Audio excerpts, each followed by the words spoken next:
జీవితంలో ఒక్కసారైనా చేయాల్సిన యాత్ర చార్ధామ్. లతగారి ఆధ్వర్యంలో సంప్రదించండి.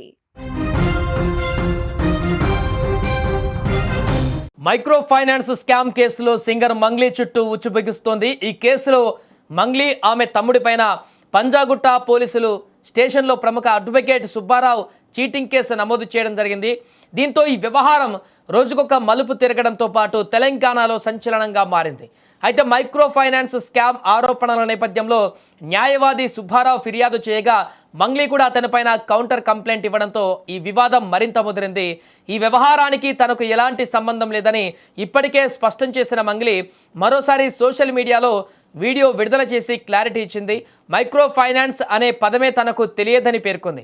ఈ కేసుతో తనకు ఎలాంటి సంబంధం లేదంటూ చెబుతూ ఈ కేసులో నిందితుడిగా ఆరోపణలు ఎదుర్కొంటున్న రమావత మధును తమ కమ్యూనిటీ ప్రోగ్రాంలో కలిసిన మాట నిజమేనంటూ ఒప్పుకోవడం కీలకంగా మారింది.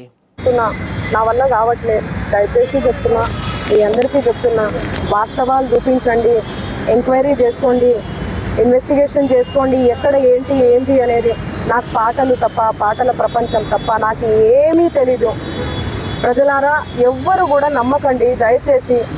మీడియా మిత్రులారా, మీరు పెట్టేదానికి కింద కామెంట్లు చూసి కుమిలిపోతున్నా, నా వల్ల కావట్లేదు అసలు. దయచేసి చెప్తున్నా, నేను తప్పు చేస్తే మళ్ళీ చెప్తున్నా, నన్ను ఎక్కడికైనా పిలవండి, నేను ఎక్కడికన్నా రానికి సిద్ధం. ఏ పోలీస్ స్టేషన్ గడప తొక్కనికన్నా సిద్ధం, జైలుకి పోవడానికి కూడా సిద్ధం.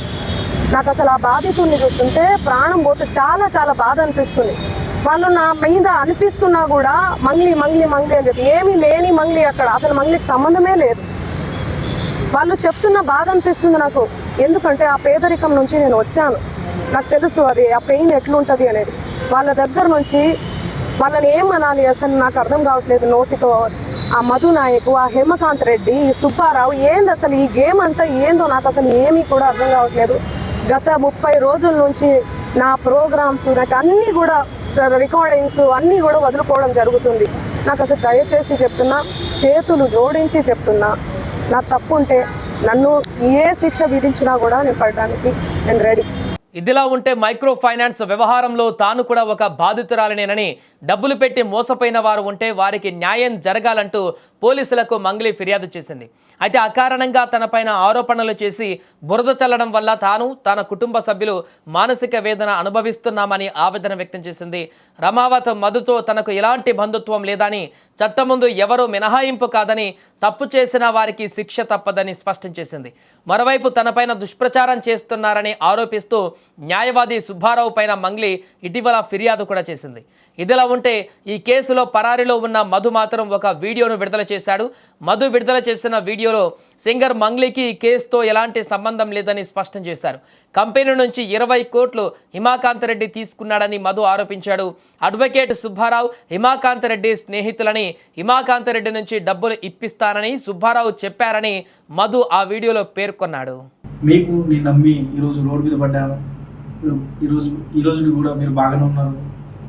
ఒకటి చెప్తున్నా సార్, మీకు మీ బినామీల పేరు ఉన్న ఆస్తులైనా నిధులైనా బయట తీసుకొచ్చి నేను అందించిన మీకు పైసలు, మీరు నిన్న ఈ 20 days నుంచి మీరు సుబ్బు అడ్వకేట్తో ప్రెస్ మీట్లో బాగా ఫేక్ ఆర్టికల్స్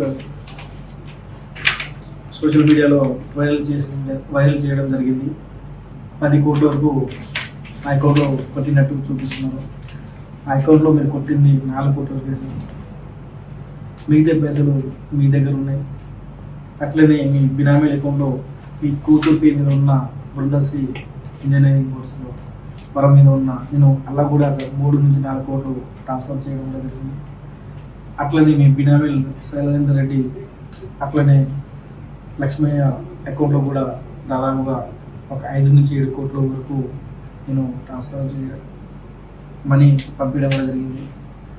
శైలేందర్ రెడ్డి అట్లనే లక్ష్మయ్య వాళ్ళ అకౌంట్లో కూడా నేను అమౌంట్ పంపించడం కూడా జరిగింది.